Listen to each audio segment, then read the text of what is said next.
আজ আমরা গেছিলাম বানেশ্বর গ্রামের ধলগুড়িতে, যেখানে অষ্টমী স্নান হয় সেখানে। তো আগের দিনই এখানে অলরেডি গঙ্গা মায়ের পুজো সারা রাতভর হয়েছিল। এখানে দেখো গঙ্গা মায়ের মূর্তি তোমরা দেখতে পাচ্ছ, আর অনেক বাতাসা লুট দেওয়া হয়েছে এখানে। তো অনেক দূর দূর থেকেও বহু মানুষ এখানে আসে। আমার মাসি শাশুড়ির বাড়ির গ্রাম এটা, আর একে ঘিরেই কিন্তু এখানে অষ্টমী স্নানের ছোট একটা মেলার আয়োজন।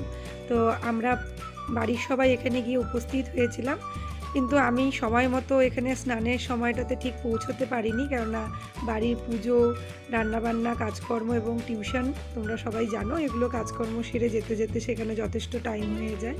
তো গিয়ে তবুও মেলার অল্প একটু সৌন্দর্য উপভোগ করছিলাম। গ্রামীণ মেলা বলে কথা, আশেপাশের মানুষরা তাদের জীবিকার ছোট ছোট জিনিস নিয়ে এই মেলায় উপস্থিত হয়েছে।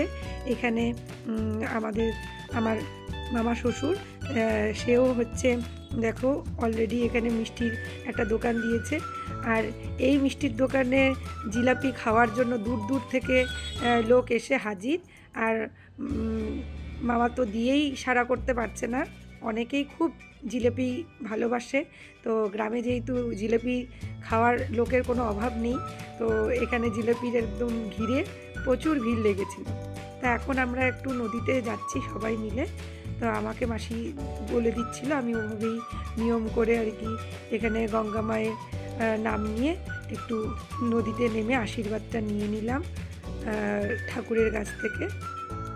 তো মাসির সাথে আমি এখানে একটু প্রণাম পর্ব, ভক্তি শ্রদ্ধা সেরে, যেহেতু সময় মতো আসতে পারিনি, কিন্তু তবুও মাসির বাড়ি থাকার কারণে এইটুকু সৌভাগ্য জুটেছে যে দেরিতে আসলেও আশীর্বাদটুকুন পুরোপুরিভাবেই পেতে সমর্থ হয়েছি। এখন আমি আমার বরকে দেখো জল দিয়ে অলরেডি আশীর্বাদ দিয়ে দিচ্ছি। হ্যাঁ, আমার বর তো নিয়মকানুন একটু কমই বোঝে, কিন্তু তবুও এখন আজকাল শিখলে আর কি করে, বলবে গঙ্গা মাতায় নম, বলছে ওম নমঃ শিবায়। কী বলবো আর, এই হলো ছেলেদের অবস্থা। বিয়ের পরে ধার্মিক হওয়াটা শুরু করে, বিয়ের আগে তো ধর্মকর্ম কিছু করতে পারে না, বিয়ের পরে স্ত্রীর পাল্লায় পড়ে, বড়দের পাল্লায় পড়ে তারপরে একটু ধর্মকর্ম শুরু হয়। তো দেখতেই পাচ্ছ কতটা রাস্তা, মানে নেমে ওই বালি মাটি ক্রস করে এই নদীতে নেমেছিলাম। তো মাসি আমাকে সেখানেই ধরে ধরে ওঠাচ্ছিল। তো এই হলো এই গ্রামের সেই নদীটি, যেখানে সকালবেলা নাকি মানে দূর থেকে নাকি শুধু মাথা দেখা যাচ্ছিল, মানে এত ভিড় ছিল, এত ভিড়। তো এটাই মেসোমশাইয়ের কাছ থেকে আমি শুনছিলাম যে এই হচ্ছে অবস্থা, ভিড়ে নাকি এখানে এসে পৌঁছতে পারেনি। তো এখন আমরা নদীর থেকে আশীর্বাদ নিয়ে সবাই আবার উপরে উঠে যাচ্ছি।